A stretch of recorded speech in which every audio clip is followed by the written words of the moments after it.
चलो भाई, आप लोगों ने देखो ट्राई कर लिया जैसा आप लोगों को आता है। अब बोर्ड पे देखो। अब मैं बस मैं 3-4 आप लोगों को ऐसी ड्राइव्स कराने जा रहा हूं फिर से, जो बहुत ज़्यादा इंपॉर्टेंट रहेंगी।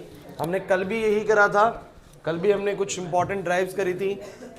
लेकिन देखो, कोई फ़ायदा नहीं होगा अगर आप लोगों ने घर जाके ना इनको प्रैक्टिस नहीं करा दोबारा से। जैसे कि लास्ट क्लास मैंने बैंकिंग वगैरह कराया था, बैंकिंग ऑफ रोड वगैरह, पता नहीं तुम लोगों ने घर पे आके उसको पढ़ा कि नहीं पढ़ा। पढ़ा नहीं पढ़ा ना, फिर भूल जाओगे 4-5 दिन बाद। 3-4 चीज़ें कराई थी आप लोगों को अच्छे से, वो एक बार घर पे रिवाइज कर लेनी चाहिए थी, काफ़ी काम चल जाता। अब सुनो,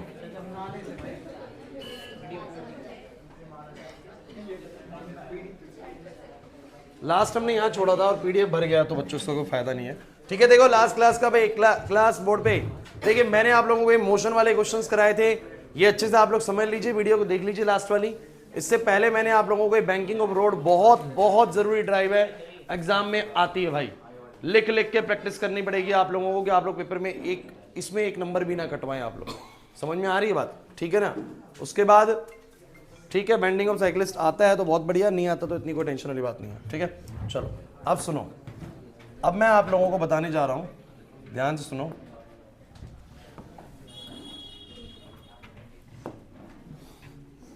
देखिए, ये है इलास्टिक कॉलिजन। देखिए, जैसे इसके नाम में छिपा हुआ है इलास्टिक, इसका मतलब है कि कोई, देखो इलास्टिक चीजें आप लोग किन चीजों को बोलते हो, जिनमें बेसिकली जो अपनी चीजों को वापस से रीगेन कर लेती हैं, है ना। जैसे कि कोई इलास्टिक चीज है तो आपने उसको खींचा और वो वापस से अपनी ही जगह पर आ जाएगी, मतलब किसी भी तरह का लॉस इन्वॉल्व नहीं होता, लॉस इन्वॉल्व नहीं होता इलास्टिक चीजों में। तो मेरी बात को समझने की कोशिश करना, यहां पर ही आपसे बस ये बोलना चाह रहा है कि मान लीजिए कि मेरे पास एक ऑब्जेक्ट है m1, उसकी वेलोसिटी बोलो कितनी है u1, दूसरा ऑब्जेक्ट है मेरे पास m2, उसकी वेलोसिटी बोलो कितनी है बच्चों u2, और m1 m2 से टकराता है, m1 m2 से टकराता है। अच्छा, टकरा तभी सकता है जब u1 की स्पीड u2 से बोलो क्या हो भाई, इसकी स्पीड उससे ज्यादा होगी तभी टकरा सकता है। मान लो ये चल रहा है 5 की स्पीड से, ये चल रहा है 7 की स्पीड से, तो ये इसको पकड़ लेगा और बीच में टकरा जाएगा।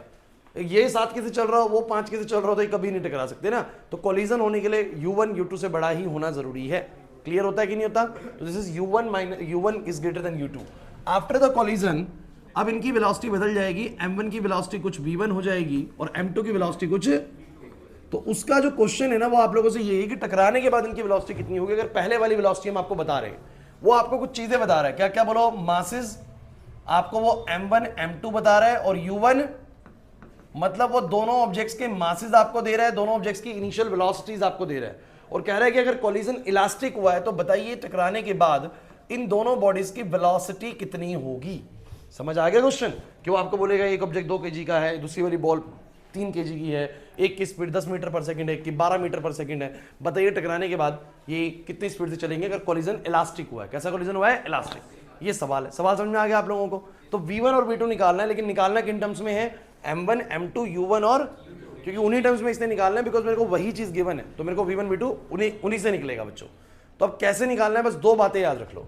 एक तो याद रख लो कि during the elastic collision, during elastic collision,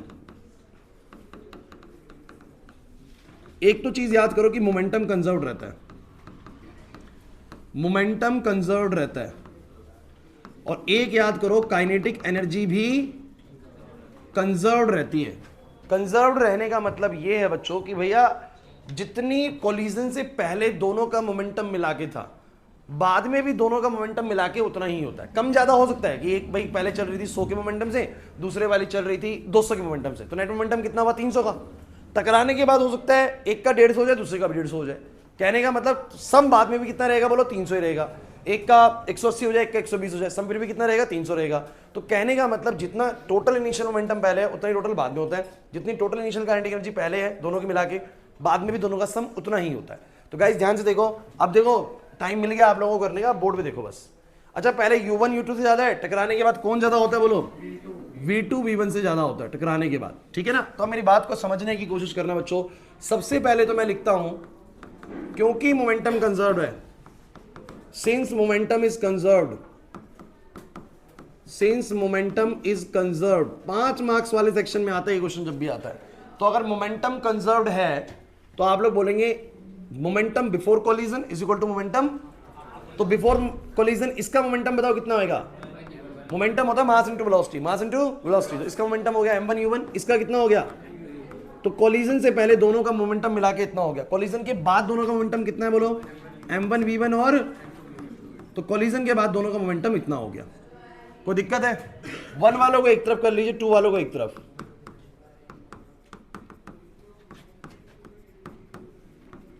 मुझे बताओ अगर 1 वालों को एक तरफ 2 वालों को एक तरफ कर लिया तो यहां से m1 कॉमन आ गया u1 माइनस, और यहां से m2 कॉमन आ गया v2 माइनस।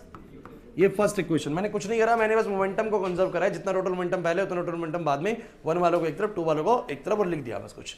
अब मैं ये भी बोलूंगा since kinetic energy is also conserved, kinetic energy is also conserved, क्योंकि काइनेटिक एनर्जी भी कंजर्व्ड है बच्चों। तो आप लोग बोलोगे जितनी टोटल काइनेटिक एनर्जी पहले कितनी बोलो? Half m1 u1 square half m2 इसकी काइनेटिक एनर्जी प्लस इसकी काइनेटिक एनर्जी बराबर होगी जितनी बाद में इसकी है प्लस में जितनी इसकी है। एक बात दिमाग में बिल्कुल सेट रखिए आप लोग, मैं ये नहीं कह रहा कि काइनेटिक एनर्जी दोनों की सेम रहती है, कहने का मतलब दोनों का सम पहले जो था और दोनों का सम बाद में जो है वो क्या रहेगा बोलो? सेम रहेगा। वो सम सेम रहता है, काइनेटिक एनर्जी बदल सकती है, ठीक है, लेकिन दोनों का टोटल सम पहले और टोटल सम बाद में क्या होगा? सेम। अब फिर वही करो, 1 वाले एक तरफ 2 वाले एक तरफ, लेकिन हाफ से आप दोनों तरफ कट रहे तो काट दीजिए, और फिर 1 वालों को एक तरफ कर लीजिए। तो m1 u1 स्क्वायर माइनस में m1 v1 स्क्वायर। अच्छा u के ऊपर मैं ऐसे कर रहा हूँ, v के ऊपर ऐसे घुमा रहा हूँ, ठीक है, तो कंफ्यूजन ना हो आप लोगों को।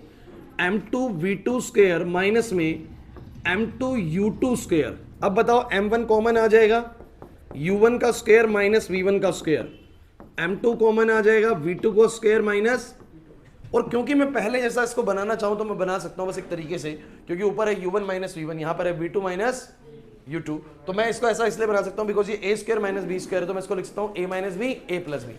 तो मैंने जानबूझकर लिखा उसको ताकि ऊपर जैसा दिखने लग जाए। तो u1 माइनस v1 इंटू में u1 प्लस, और ये m2 v2 माइनस u2 और v2 प्लस u2। बड़े ही इंपॉर्टेंट कंक्लूजन पे पहुंचने वाले, बस ध्यान सुनिएगा। ये हमारा पहला स्टेप था, ये हमारा पहला था और ये हमारा दूसरा है। बस ये ध्यान रखो कि इस डेरिवेशन का आधा पार्ट तो यही है कि हमने मोमेंटम कंजर्व करा, 1 वाले एक तरफ 2 वाले एक तरफ हमने काइनेटिक एनर्जी कंजर्व करी, और 1 वाले एक तरफ और 2 वाले एक तरफ, और कुछ मैं करा ही नहीं अभी तक। बताओ अभी तक कुछ मुश्किल है इसके अंदर? अब आप लोगों को ध्यान से देखना है, इस एक्सप्रेशन में और इस एक्सप्रेशन में बहुत सिमिलैरिटी है। दिवांशु क्यों लिखे जा रहा है? बाद में तो लिखा, पहले भी लिखा था, इधर देख। m1 u1 minus v1 m1 u1 minus v1 m2 v2 minus u2 m2 v2 minus u2, है ना बहुत सिमिलैरिटी। तो आप लोगों को ना जब दो इक्वेशंस में एक जैसी चीज देखिए तो उनको एलिमिनेट करिए, सब्स्टिट्यूट करिए। तो मैंने ना 2 को 1 से डिवाइड कर दिया, 2 वाली इक्वेशन को 1 से डिवाइड कर दिया। तो मुझे बताना जरा क्या मिलेगा? m1 u1 minus v1 u1 plus v1 बराबर है मेरा m2 v2 माइनस u2 और v2 प्लस u2। ध्यान देना, डिवाइड बाय में होएगा दोनों तरफ, बोलो किससे? m1 u1 minus v1 m2 v2 minus u2। बताओ ये पूरा कट गया, ये पूरा कट गया। बताओ क्या बचा मेरे पास? ध्यान देते चलना है। मेरे पास बचा u1 प्लस v1 बराबर में v2 प्लस u2। अब ऐसा मैं कर ही क्यों रहा हूं, मैं आपको थोड़ा समझाने की कोशिश करता हूं। ध्यान देना, जो मैं बात बोलूंगा अगर आपको समझ में आ गया तो मैथमेटिक्स अगर आपको ठीक ठाक आती है ना तो आपको मेरी बात समझ आ जाएगी। एक बात बताओ, मैं तुम्हें अगर 2 इक्वेशन दूं तो तुम लोग इनको सॉल्व कैसे करते हो? आज तक या तो एलिमिनेशन लगाते हो या तुमने एक सब्स्टिट्यूशन का तरीका सीखा है कि अगर मैं यहां से y को निकाल के किसकी टर्म्स में बोलो? x की टर्म्स में, 5 माइनस का 2x/3, इस y को निकाल के उसमें पुट कर दूंगा तो पूरा एक्सप्रेशन किस में आ जाएगा? x में, और फिर मैं x को निकाल सकता हूं क्योंकि वो 2 वेरिएबल से सिंगल वेरिएबल बन जाएगा, और सिंगल वेरिएबल तो निकल ही जाएगा एक इक्वेशन से। मोक्षा बात समझ में आ रही है? तो मैंने यहां पर भी क्या करना है कि मुझे दिख रहा है कि मेरी कोई भी इक्वेशन, चाहे ये वाली देखो, चाहे ये वाली देखो, पहले वाली में आपको क्या क्या पता चला है? देखना जरा, m1 पता है, u1 पता है, m2 पता है, m1 पता है, m2 पता है, बस क्या नहीं पता? v1 और v2 और मतलब एक इक्वेशन में 2 वेरिएबल्स है, v1 और v2। अगर मैं किसी तरीके से v2 को v1 की टर्म्स में पुट कर दूं वहां पर, तो पूरा एक्सप्रेशन किस में आ जाएगा? v1 में। किस में आ जाएगा बोलो? And that is how we can find v1। नहीं आई मेरी बात समझ में? क्योंकि मेरे इस पूरे एक्सप्रेशन में मेरे को सारे पैरामीटर्स पता है। याद करो, मुझे मासेस मिलेंगे, मुझे इनिशियल वेलोसिटीज मिलेंगी, मुझे क्या नहीं पता? v1 और v2। वही जैसे मुझे x और y नहीं पता, तो मैं कहीं से y को निकाल के उसमें पुट कर दूंगा ताकि पूरा एक्सप्रेशन x में बन जाए। तो मैंने कहा इस वाली इक्वेशन में मुझे बस v1 और v2 नहीं पता, किसी तरीके से मैं v2 को v1 की टर्म्स में निकाल के अगर उसमें पुट कर दूं तो पूरी इक्वेशन में सिंगल वेरिएबल v1 बचेगा और उसको मैं निकाल सकता हूं। समझे नहीं ना मैंने क्या कहा? तो वो मैंने कैसे बनाया? मैंने कहा भैया एक बार मोमेंटम कंजर्व करो, एक बार काइनेटिक एनर्जी कंजर्व करो, दोनों को डिवाइड करो, ऐसा रिलेशन आएगा। और मुझे बताओ जरा मैं यहाँ से क्या लिख सकता हूँ, ध्यान देना भाई। यहाँ से मैं या तो V2 को निकाल लेता हूँ या V1 को निकाल लेता हूँ, आपकी इच्छा जिस मर्जी को निकालिए। तो मान लीजिए कि V2 को निकाला अगर, तो V2 को पता क्या आएगा, U1 plus V1 minus U2। क्या रे क्या लिख दिया, नहीं समझे ना कैसे है? अरे देखो ना बच्चों, अगर मैं V2 को निकालूंगा तो क्या आएगा, V2 को निकालने पे U1 plus V1 minus U2। इसको पुट कर दो फर्स्ट में, इसमें कर दो चाहे ऊपर कर दो, जिस मर्जी में कर दो, बात एक ही है। तो किसी भी जगह पर आप लोग V2 को जाके यूज कर लीजिए। कर दो फर्स्ट में, तो put in first, put in first. First ये भी है, फर्स्ट वो भी है, आपको आखिरी में सॉल्व ही करना पड़ेगा। तो मैं तो कहूंगा ऊपर वाले में पुट कर दो, ठीक है, तो क्योंकि बाद में मल्टीप्लाई करके सॉल्व करना ही पड़ेगा। तो मुझे बताना जरा क्या आएगा बोर्ड पे बस ध्यान रखना आप लोग, 100% चीज समझ में आ जाएंगी, बस आप लोग बोर्ड पे बने रहेंगे। तो मुझे बताओ जरा क्या रिजल्ट आएगा, बताओ। M1U1 प्लस में M2 बराबर M1V1 प्लस में M2। V2 की जगह पे क्या आएगा बताना, V2 की जगह पे U1 plus V1 minus U2। और मुझे क्या निकालना है जरा बताना, V1 क्या निकालना है मुझे, क्योंकि पूरा एक्सप्रेशन V1 है। तो V1 को बस एक तरफ करके बाकी सारा सामान दूसरी तरफ ले जाओ। तो बोलो क्या आएगा, M1U1 प्लस में M2U2 बराबर में M1V1, यहां से आएगा M2U1 M2V1 माइनस का M2U2।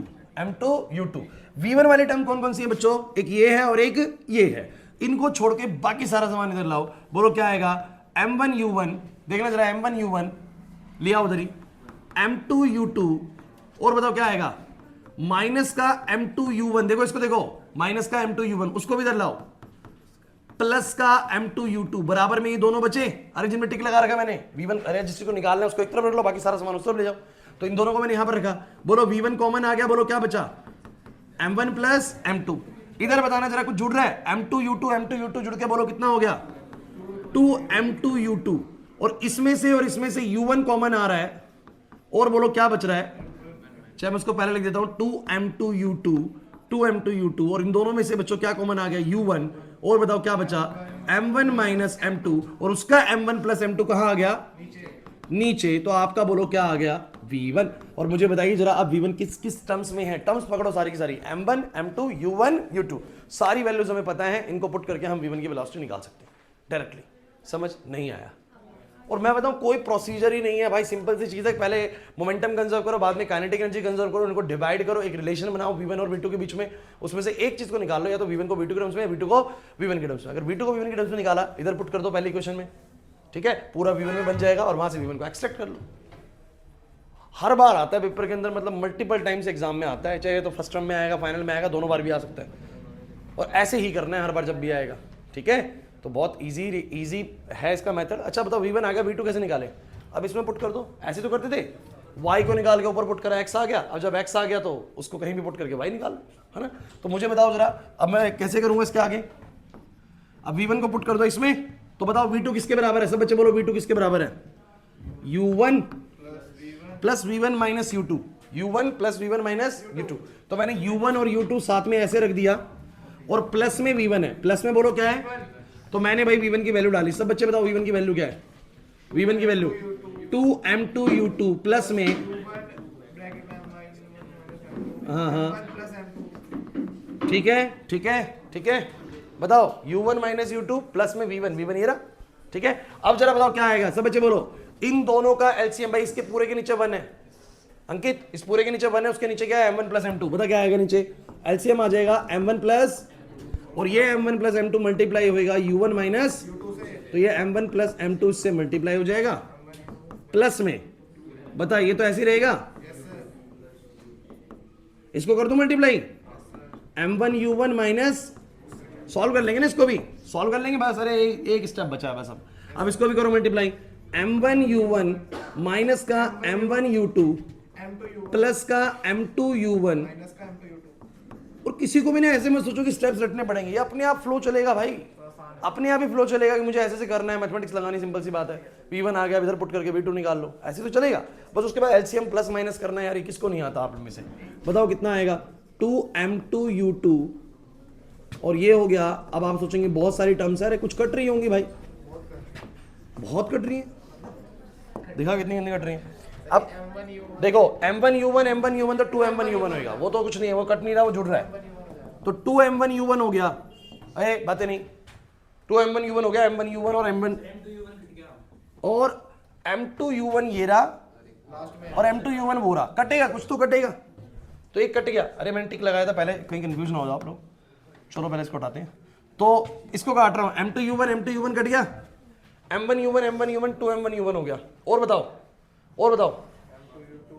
2m2u2 में से एक m2u2 गया, तो m2u2 बचा, क्या बचा, अगर तुम देख पाओ तो मैं कर देता हूं डायरेक्टली, m2u2 ये बचा और m1u2 ये रहा, भाई इन दोनों को माइनस करिए, क्या बचा m2u2, ये क्या बचा m1u2, दोनों में u2 है, तो मैंने u2 कॉमन ले लिया, और बताओ क्या बचा, उसका था m2 माइनस का m1 डिवाइड बाय, मैं कुल मिला के तुम्हें बताऊं कि हुआ क्या है, अगर तुम ध्यान से देख पा रहे हो चीजों को, तो जो V1 की फॉर्मूले के अंदर 2 में चीजें थी वो 1 में बदल गई हैं, जो 1 में थी वो 2 में बदल गई, देखो 2m2u2 यहां पर 2m1u1, वहां पर u1 m1 माइनस m2, यहां पर u2 m2 माइनस m1, जो 1 था वो क्या बन गया 2, जो 2 था वो क्या बन गया 1, कहेंगे नीचे तो नहीं बना सर, अरे m1 प्लस m2 बोलो या m2 प्लस m1 बोलो, नीचे तो बात सेम ही है, समझे मेरी बात को, तो किसी को एक ही फॉर्मूला याद करना है, दूसरा वाला ऑटोमेटिकली याद हो जाएगा, क्योंकि दूसरे वाले में बस क्या करना है, बदलना है बस चीजों को, नहीं आ रहा ना समझ में आशीष, तो भैया ये अगर आएगा तो अब आप लोग कर पाएंगे नहीं कर पाएंगे, और मैं थोड़ी सी और बातें बताता हूँ आप लोगों को जो बहुत जरूरी है इस टॉपिक के अंदर,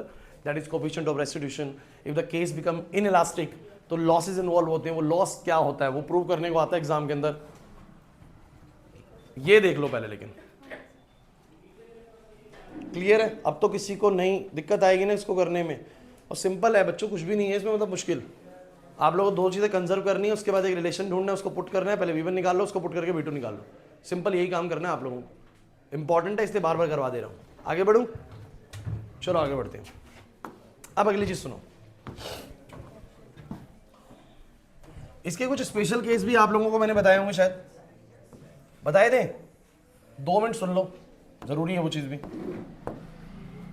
ये तो आप लोगों का V1 है,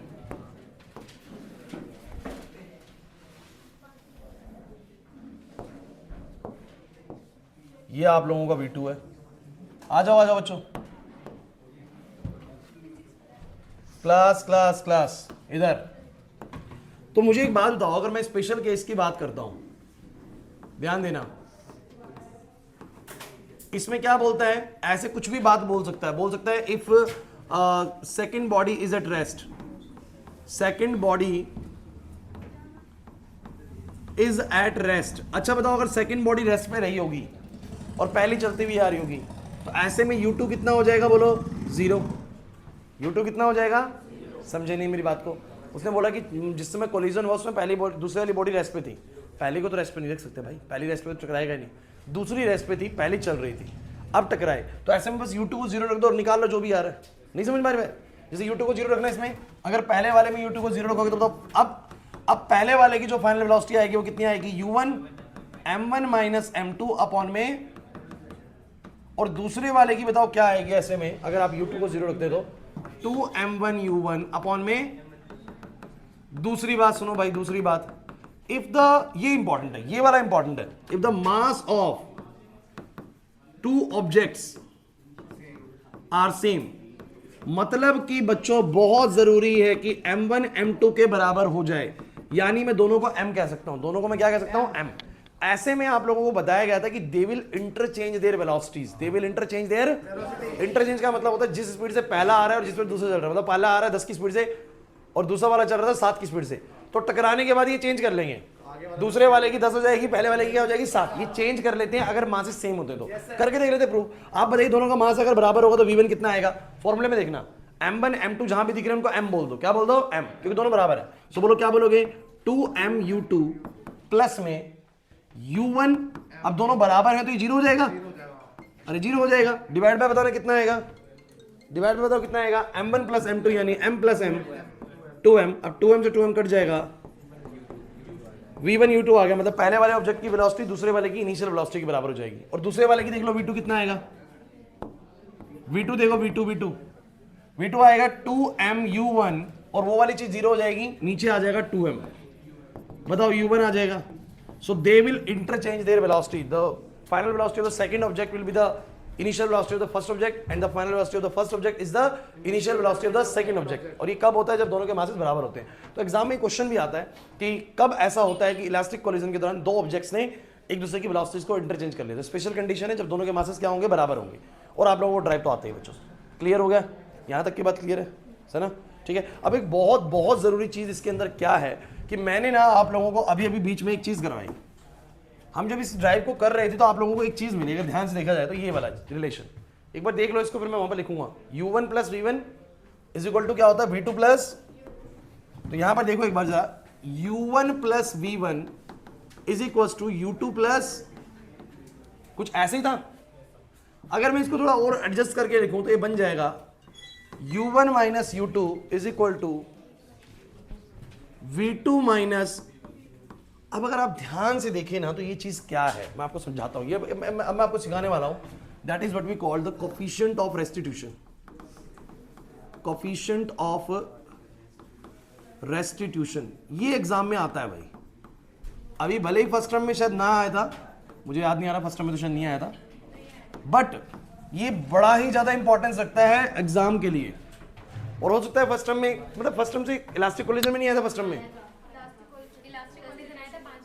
डेरिवेशन आई थी, तो हो सकता है इस बार वो इलास्टिक ना देखेगा, नहीं इन इलास्टिक दे, क्योंकि इनके पास है टॉपिक्स यही है इनके पास इस चैप्टर के अंदर, मतलब और एक आध हैं लेकिन ये बहुत जरूरी टॉपिक्स हैं। वो नहीं आएगा, मैकेनिकल एनर्जी कंजर्वेशन आएगा, वो भी नहीं आया शायद पिछली बार, वो नहीं आया था, तो बस वो दे देंगे इस बार, तो वो भी कराऊंगा अभी। हाँ भाई आयुष, तो मेरे पास क्या है ना, ध्यान से समझने की कोशिश करना, what do you mean by the coefficient of restitution. अब ये चीज आपको क्या बताती है, सुनिएगा। कोफिशिएंट ऑफ रेस्टिट्यूशन होती है, रेशो होती है velocity of separation to the velocity of approach. अब ये बहुत जरूरी है यार, मतलब मैं आप लोगों को एक सिंपल सी बात बताता हूं, ये जो हमारा कोफिशिएंट ऑफ रेस्टिट्यूशन होता है ना, इसके जरिए हमें ये पता लगता है कि ड्यूरिंग द कॉलिजन कितनी एनर्जी का लॉस हुआ, कितनी एनर्जी का, मेरी बात को समझने की कोशिश करना। इट डिटरमाइंस द, वैसे तो होता है इट इज डिफाइंड एज, अगर पेपर में क्वेश्चन आए तो आप बोलोगे it is defined as the ratio of velocity of separation of bodies to the velocity of approach of bodies. सुनिएगा भाई, बातें मत करिए प्लीज। और ये हमें किस बात का आइडिया देता है? ये हमें आइडिया देता है कि भैया कोलिजन से पहले और कोलिजन के बाद एनर्जी में क्या फर्क आया।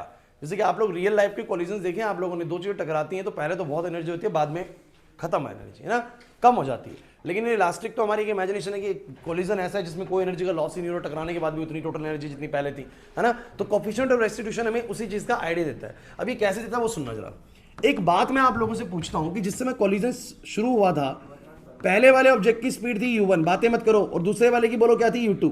इसका m1 मास, इसका m2 मास, ध्यान से सुनिएगा। और टकराने के बाद ये v1 और ये वाला बोलो क्या। अच्छा, थोड़ी देर पहले मैं आपसे एक जिक्र कर रहा था कि भैया u1 u2 से ज्यादा होता है। अरे बोला था मैंने भी, कोलिजन होने के लिए u1 का u2 से ज्यादा होना जरूरी है, और टकराने के बाद पक्का v2 v1 से ज्यादा होगा। तो मुझे तुम बस ये बताओ कि जो वेलोसिटी ऑफ अप्रोच है, ये बॉडीज एक दूसरे को कितने की वेलोसिटी से अप्रोच कर रही हैं। मैंने लिखा u1 माइनस u2। कैसे कैसे भाई, मान लो कि ये वाला ऑब्जेक्ट जो है ना चल रहा है 7 की स्पीड से, कितनी स्पीड से, 7 मीटर पर सेकंड, और ये वाला कितने से, 10। तो ये एक दूसरे को अप्रोच कितने की स्पीड से कर रहे हैं, मतलब ये कुछ दूरी पे हैं, एक चल रहा है 7 से, एक चल रहा है 10 से।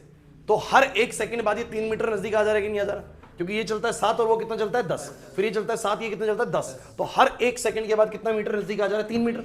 तो या मैं ये बोल सकता हूं कि वो 7 से चल रहा है, 10 से चल रहा है, तो ये इसको नेट चल 3 मीटर पर सेकंड की स्पीड से क्या कर रहा है, अप्रोच कर रहा है। क्या कर रहा है बोलो, कैसे निकाला, u1 minus u2, u1 minus, हाँ ये रेस्ट पे हो और फिर ये 10 से आ रहा है तो बोलेंगे 10 की स्पीड से अप्रोच कर रहा है।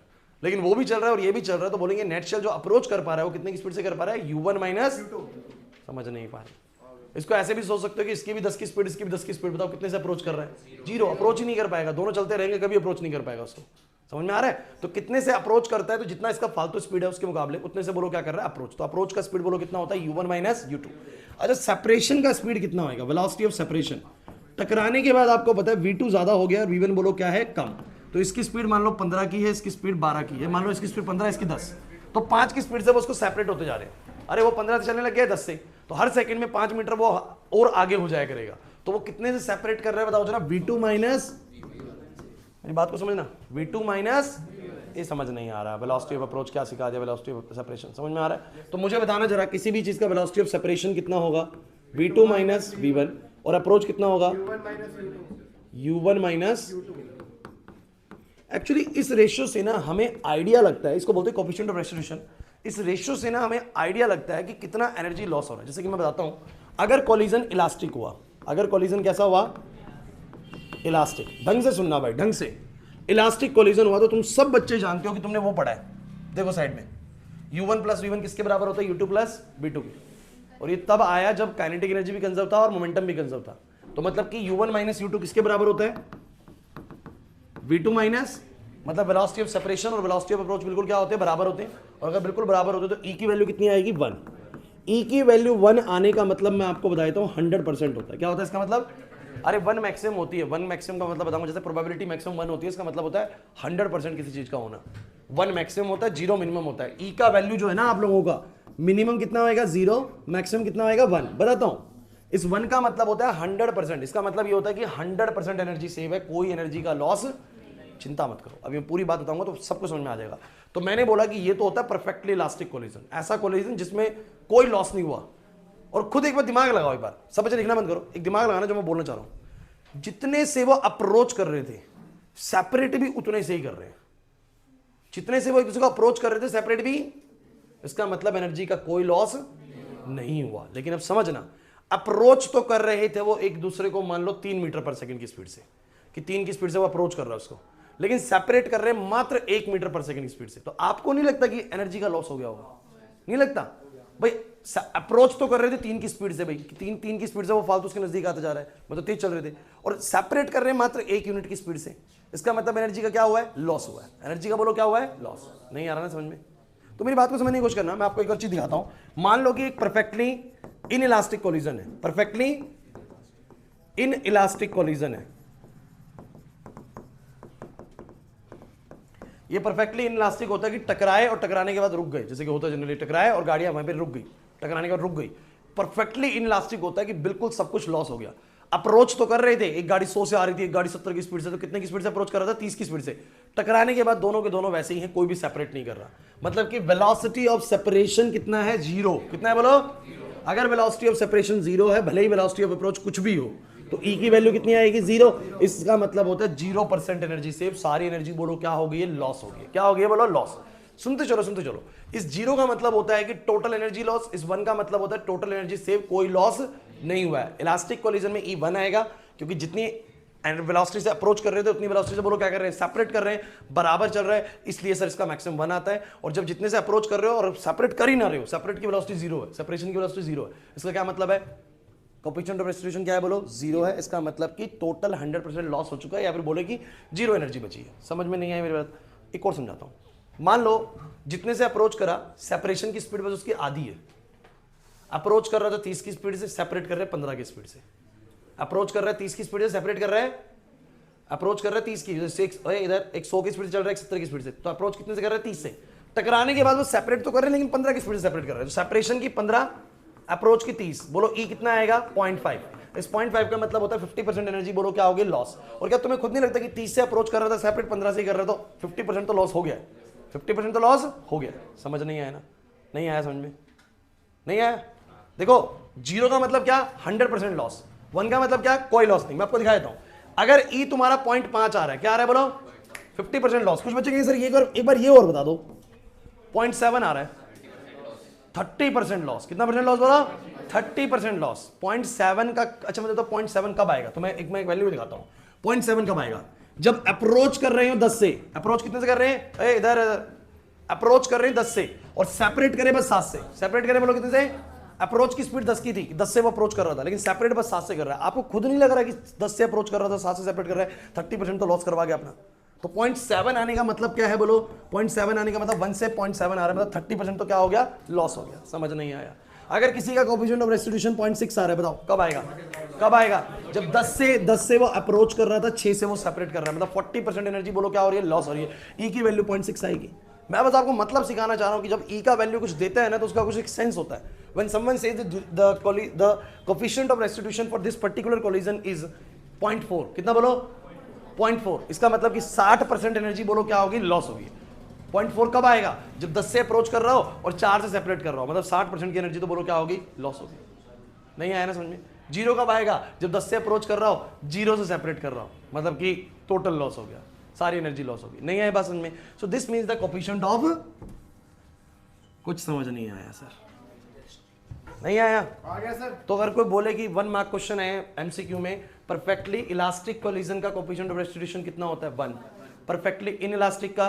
0। और अगर परफेक्टली इनइलास्टिक नहीं है, परफेक्टली इलास्टिक भी नहीं है, तो आप बोलेंगे the value is in between 0 to 1। 0 to 1। नहीं आया समझ में? मतलब समझ में आ गया आप लोगों को? अप्रोच की वेलोसिटी और सेपरेशन की वेलोसिटी की रेशियो से पता लगता है कि कितने का एनर्जी का लॉस हुआ होगा। क्लियर हो गया भाई? शिवम, क्वेश्चन आ जाए, ई है हमारा 0.3, बताओ कितने % एनर्जी लॉस हुई है? 70% लॉस हुई है, 30% बची हुई है। क्लियर हो गया? ये भी समझ में आता है? चलिए आगे बढ़ते हैं बच्चों। अब एक बड़ा ही जरूरी क्वेश्चन आने वाला आप लोगों को एग्जाम के अंदर। कहता है, पहले भी करवाया होगा मैंने आई थिंक, ये show through suitable drive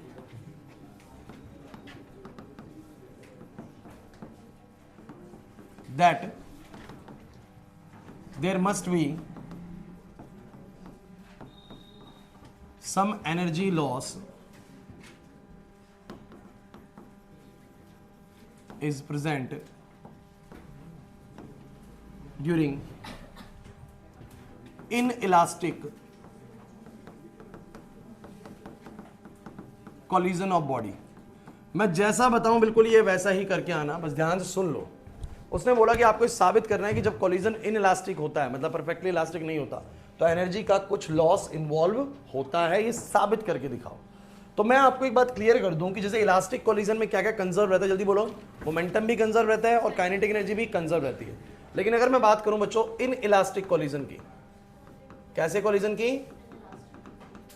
in elastic collision की, तो ऐसे में आप लोग बोलेंगे मोमेंटम इज कंजर्व। मोमेंटम तो, बट क्या बोलोगे? इज नॉट कंजर्व, मतलब काइनेटिक एनर्जी कंजर्व, मतलब कि K1 और K2 की काइनेटिक एनर्जी बराबर नहीं होती है, मतलब कि पहले वाली और बाद वाली का जो सम होता है वो बराबर। पिछले वाले में तुमने क्या करा था? दोनों का इनिशियल सम काइनेटिक एनर्जी का और बाद वाला सम बोलो क्या रखा था? बराबर। बट इस बार बराबर है, लेकिन यही बात तुम्हें साबित करके दिखाने के बराबर नहीं होता। समझ में आ रहा है कि नहीं आ रहा? आइए समझते हैं इस चीज को। लेकिन ये इनइलास्टिक कोलिजन किसे कहते हैं पहले वो समझ लो। ये कहते हैं कि अगर एक ऑब्जेक्ट का मास m1 है और वो u1 स्पीड से चल रहा है, कितनी स्पीड से बोलो इधर, और दूसरी बॉडी का मास तो m2 है लेकिन वो रेस्ट पे है, किस पे बोलो? मतलब उसका स्पीड 0 है। और जब कभी भी टकराने के बाद, दो बॉडी टकराने के बाद एक साथ मूवमेंट करने लग जाए, मतलब कि टकराई उसके बाद सेपरेट ही नहीं हुई है, सेपरेट ही वो एक कॉमन वेलोसिटी से चल रही है, मतलब जितनी m1 की है उतनी बोलो क्या है? हो सकता है ना ऐसा कि आपने किसी बॉल को ऐसे फेंका, दूसरी बॉल रुकी हुई थी और बाद में दोनों साथ में चलने लगी, एक साथ चिपक के चलने लगी। ऐसा कोलिजन इनइलास्टिक होता है। ऐसा कोलिजन क्या होता है? मतलब एक बॉडी मूव कर रही है, दूसरी बॉडी रेस्ट पे है और दोनों टकराने के बाद साथ में मूव कर रही है।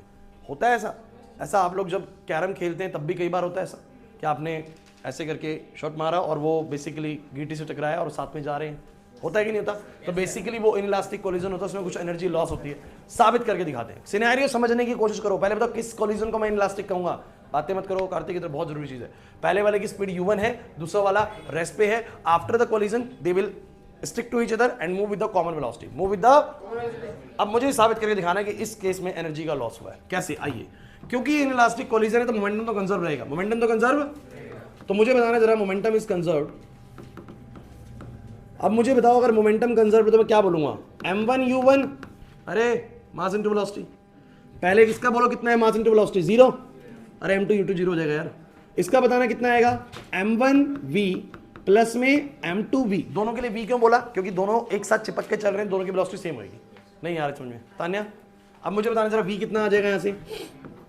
m1 प्लस m2 कॉमन आ जाएगा, मतलब v कॉमन आ जाएगा, m1 प्लस m2 बच जाएगा, तो कितना आ जाएगा? किसी को कोई समस्या है? मैं इसको फर्स्ट इक्वेशन मान लेता हूँ, कोई दिक्कत नहीं है, फर्स्ट इक्वेशन मान लेता हूँ। ध्यान से सुनो, अब मुझे ये दिखाना था कि काइनेटिक एनर्जी लॉस हुई है, तो मैंने ये कैसे दिखाया? सब बच्चे अब बोर्ड पे देखना, अब बहुत जरूरी चीज है, मैं initial kinetic energy minus final kinetic energy करके देखूंगा। मैं कोलिजन से पहले जो भी नेट काइनेटिक एनर्जी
कोई दिक्कत नहीं।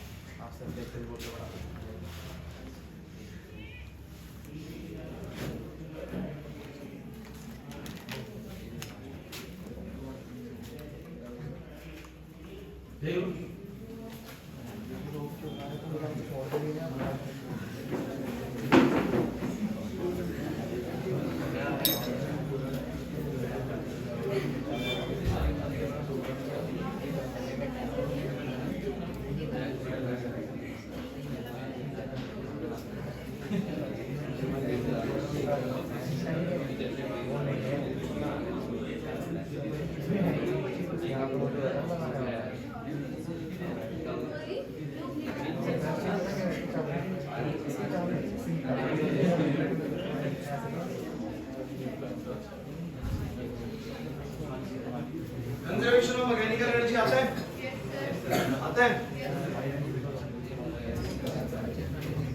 करना जब तक आप सब ट्राई करेंगे। कंजर्वेशन ऑफ मैकेनिकल एनर्जी क्या होता है पता है? कुछ को पता होगा। प्रूव करना होता है, ट्राई करना होता है इसका भी। एक बार मैं जल्दी से अटेंडेंस बोलूंगा, मुझे एक बार अटेंडेंस देना जल्दी से। अक्षत मिश्रा, देवदत्त, हर्षित, वो नहीं आता ना? छोड़ दिया वो हमारा खुशी राणा, तान्या शर्मा, प्रिंस, यश, काजल, उर्वशी, हिमांशी, जतिन झा, लवीश, रेयान, अक्षरा, दीपांशु, आयुष राव, आदर्श, छुट्टी पे, खुशी। अब ये खुशी तो भाई चार ही खुशी है। खुशी निशा, चारों खुशी आती है ना? खुशी निषाद, खुशी कश्यप और खुशी राणा और खुशी, सारे खुशी। आयुष चौधरी, संजीव, साक्षी, प्रेम, प्रेम नहीं आता ना भी, विनय,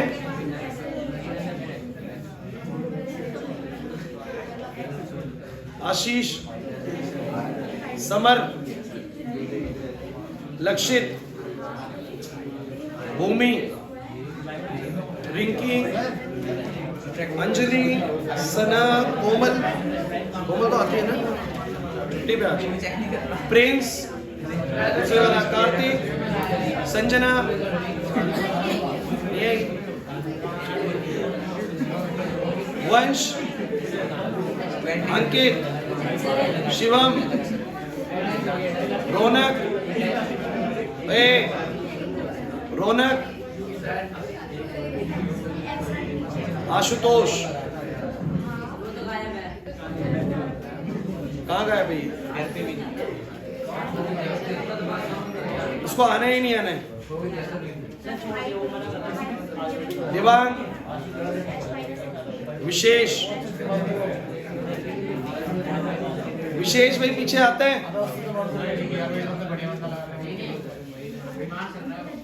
बीमार चल रहा है। योगिता, अक्षु, अक्षु, स्वयं,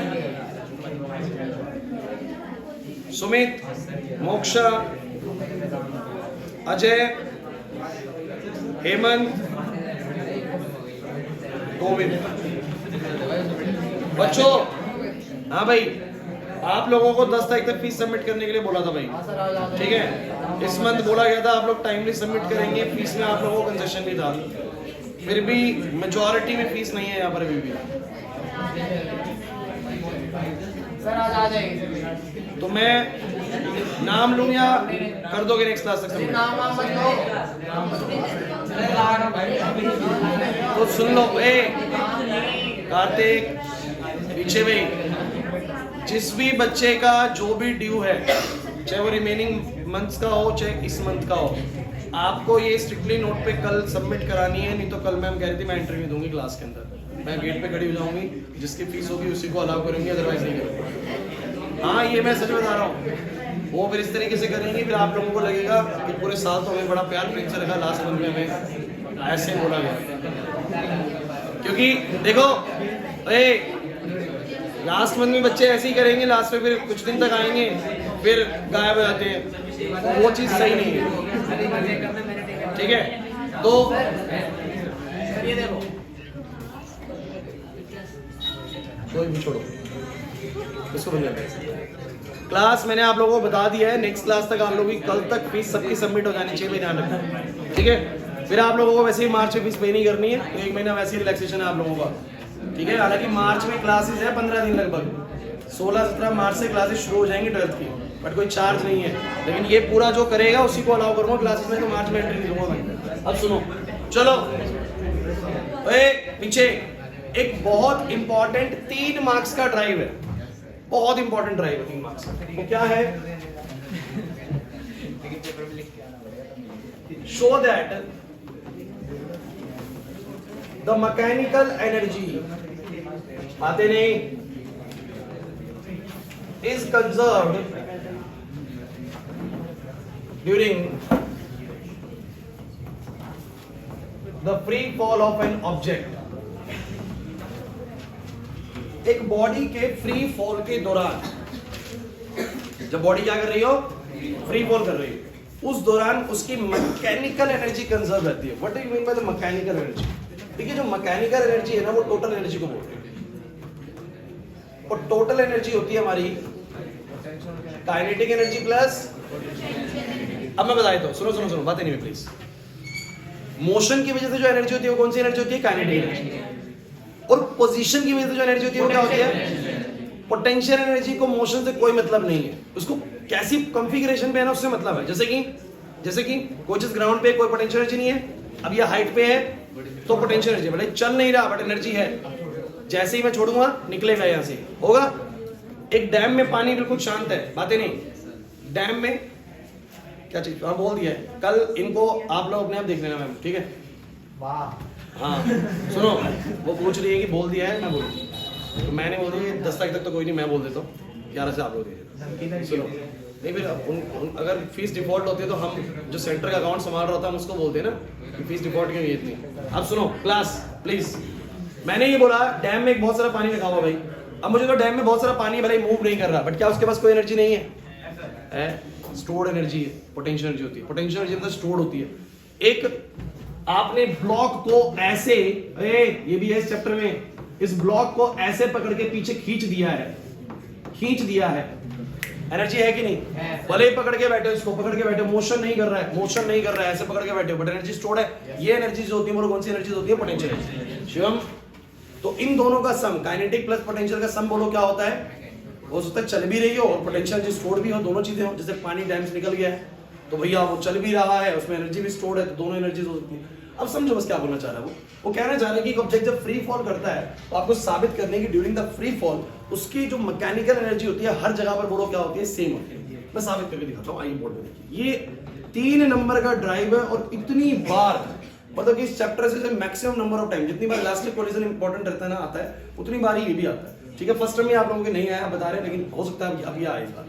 तो मेरी बात सुनो, एक ऑब्जेक्ट है, पहले ए पॉइंट पे है, मैं बीच में एक रैंडम पॉइंट मान लेता हूं बी पॉइंट, और फिर यहां पॉइंट मान लेता हूं सी पॉइंट। मैं दिखाऊंगा कि जब ये ऊपर से नीचे गिर रहा है, ध्यान दो भाई, जब ये ऊपर से नीचे गिर रहा है, इन तीनों पॉइंट्स पर इसकी काइनेटिक प्लस पोटेंशियल का सम बोलो क्या है? सेम।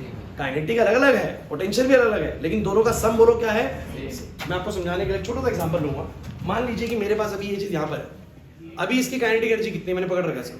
0, चल नहीं रहा है, बट पोटेंशियल एनर्जी 0 है क्या? इस टेबल को आप मान लीजिए ग्राउंड है, तो इससे ऊपर कुछ हाइट है तो mgh, पोटेंशियल एनर्जी है mgh, तो 100 जूल की पोटेंशियल एनर्जी, 100 जूल की।